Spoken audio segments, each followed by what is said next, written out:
आज हम जिस विषय पर बात करेंगे वो है क्रोध।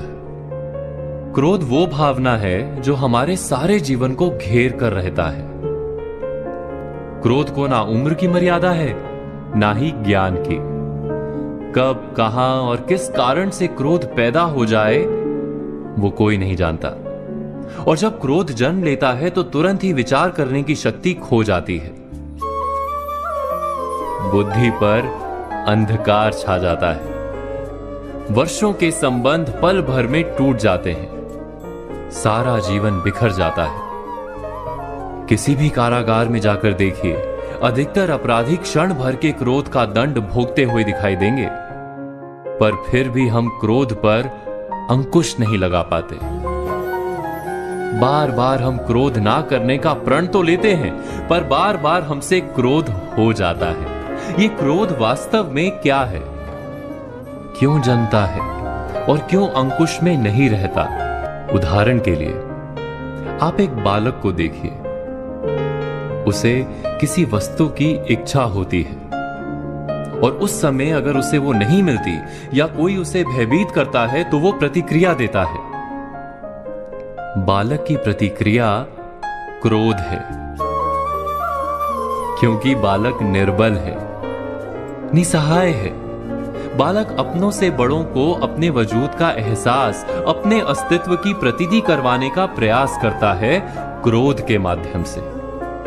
बड़े होने पर भी हम क्या ऐसा ही नहीं करते? क्या क्रोध हमारे भीतर बैठे बालक का प्रतिभाव नहीं?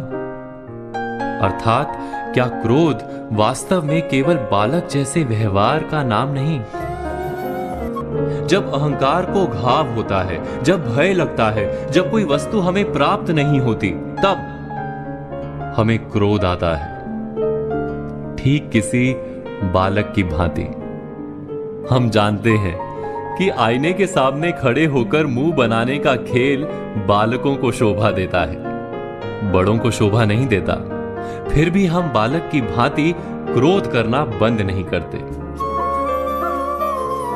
हम अनुभव से जानते हैं, दूसरों को देखकर बता सकते हैं कि क्रोध से कभी कुछ प्राप्त नहीं होता। सम्मान हो, संपत्ति हो, प्रेम हो या सुरक्षा हो, क्रोध से नहीं मिलता। मिलता है तो प्रयासों से, कार्य करने से, बुद्धिपूर्वक विचार करने से। मनुष्य मात्र अपनी आदतों के अनुसार ही जीता रहता है। क्रोध भी आदत बन जाती है। हमारे चाहते हुए भी हम अपने प्रतिभावों को रोक नहीं पाते। हम स्वयं को बड़े या पुख्ता मानते हैं, पर थोड़ा सा कारण मिलते ही हमारे भीतर का बालक क्रोध कर बैठता है। अर्थात क्रोध वास्तव में और कुछ भी नहीं, हमारी बालक बुद्धि का नाम है। जैसे ही हम इतना स्मरण में रखें कि हम बालक नहीं, बालक जैसा व्यवहार हमें शोभा नहीं देता, वैसे ही क्रोध स्वयं ही बंद हो जाता है। क्या ये सत्य नहीं? इस पर विचार मनन अवश्य कीजिएगा।